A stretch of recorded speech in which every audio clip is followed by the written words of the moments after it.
It's Patrick Green, PE 575, and I'm responding to Forum Unit 3 on great athletes are born and not made.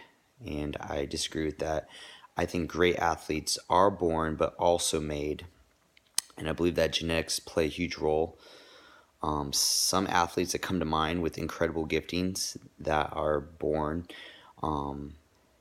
that made them even better in their sport due to their giftings. I think of Lance Armstrong, I think of LeBron James, Michael Phelps, Usain Bolt, all best in their field at what they do. And they all had incredible giftings in physiology and anatomy that made them freaks of nature. Lance Armstrong had like twice the lungs and twice the size heart as a normal person, and one of the greatest VO2 maxes ever recorded. LeBron James is one of the strongest and fastest people at 6'8" in the world.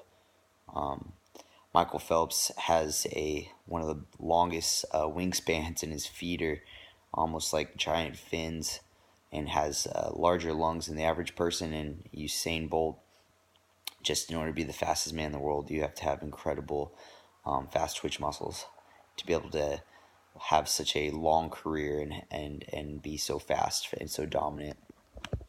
And some people may think that Lance was not the best because he cheated, but I still think he's just had incredible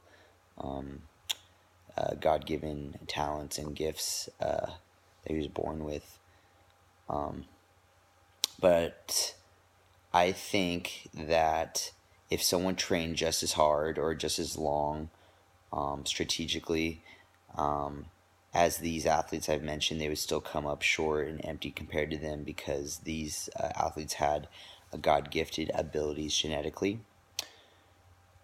But I also can think of some athletes that were not born with the greatest gifts and were still the greatest of all time. And so some of the athletes I can think of that have overcame their shortcomings of not having the greatest genetics. I think of Tiger Woods, Jerry Rice, and Tom Brady.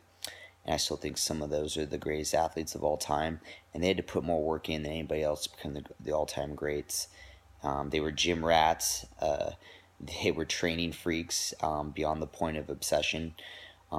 Jerry Rice, I believe, out-practiced and out-trained any person in football history. He had a hill in San Francisco, and he said he'd run it up over and over and over again. And he still does it to this day in his 50s. And he says, I will do today what no one else do, so I could be better than nobody else tomorrow. And then I could also think of some Tiger Woods quotes where he says, yeah, he's addicted to the game. And that's quite true. He spent probably more time on the golf range than he needed to. And that's why his life kind of fell short in so many different areas. And then I think of Tom Brady. He was drafted in the 6th round, 199th overall, and he still has that chip on his shoulder. Now he's the most Super Bowl rings of all time, most postseason wins. He's crushing every record. He had to overcome some of those shortfalls. But I believe that there's also people out there that need to overcome some God-gifted abilities and just have to outwork. And I kind of live that myself. I have a chip on my shoulder, and I'm not saying I'm an all-time great, but I never want to be outworked. I never want to be out-efforted.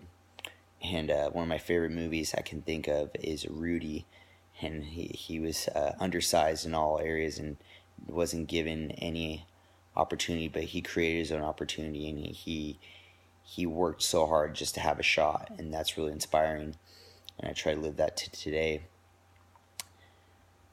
And so, in conclusion, I think that athletes are born and also have to be made in order to be an all-time great.